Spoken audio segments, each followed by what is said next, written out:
రుద్రంగి ఈ రివ్యూ చూసే ముందు ఐబొమ్మలో మూవీస్ డౌన్లోడ్ అవ్వట్లేదు, కొంచెం చెప్పు బ్రో అని ఒకటే కమెంట్స్. ఎలా డౌన్లోడ్ చేయాలా అని హరి అనే ఒక సబ్స్క్రైబర్ ఎవరో చేసిన రీల్ ఒకటి నాకు సెండ్ చేశారు.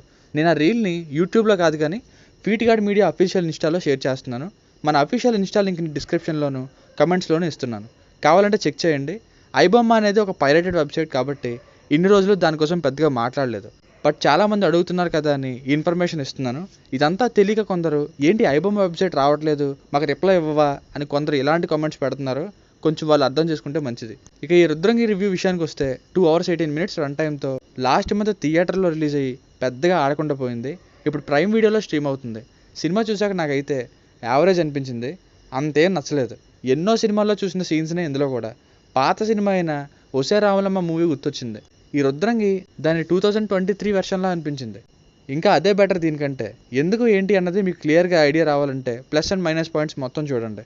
ఫ్యామిలీతో చూడొచ్చా అంటే ఒక్క చోట లిప్ లాక్ ఉంది, ఇంకా మధ్య మధ్యలో కొన్ని రొమాంటిక్ డైలాగ్స్ వస్తుంటాయి, అవి తప్ప మిగతాదంతా చూడొచ్చు.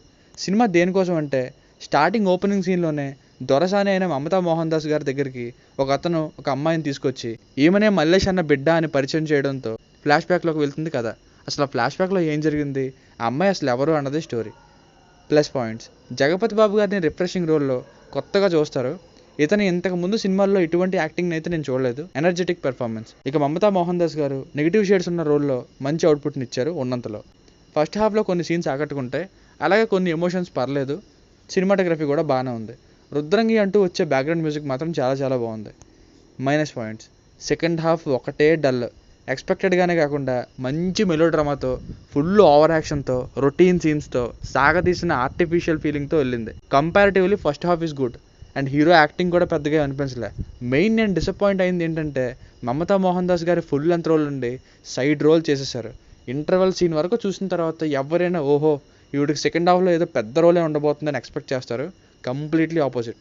మళ్ళీ లాస్ట్లో కానీ రారు. పాతకాలం ఓల్డ్ ఫార్మాట్ ఎమోషనల్ సీన్స్ అన్నీ కూడా ముందే ఏదో క్రియేట్ చేస్తారు, మళ్ళీ ఆ చూపించిన లింక్ ఎక్కడో కాసేపటికి కలుపుతారు. ఈ లోపు చూసే జనాలు ఆ మ్యాటర్ మర్చిపోతారేమోలే, సో ట్విస్ట్ లాగా చూపిద్దాం అనుకున్నట్టున్నారు. కానీ ఆ ట్విస్టులు కాస్త చిరాకు పుట్టించాయి. మధ్యలో ఐటమ్ సాంగ్ అక్కర్లేకపోయినా పెట్టేశారు. కొంచెం ఓవర్గా అనిపించే సీన్, మరి పిల్లాడు రాళ్లతో అందరినీ కొట్టేయడం స్టార్టింగ్లో, లార్జర్ దెన్ లైఫ్ ఫైట్స్, క్యారెక్టర్స్తో చాలాసార్లు ఓవర్ యాక్షన్ చేయించారు.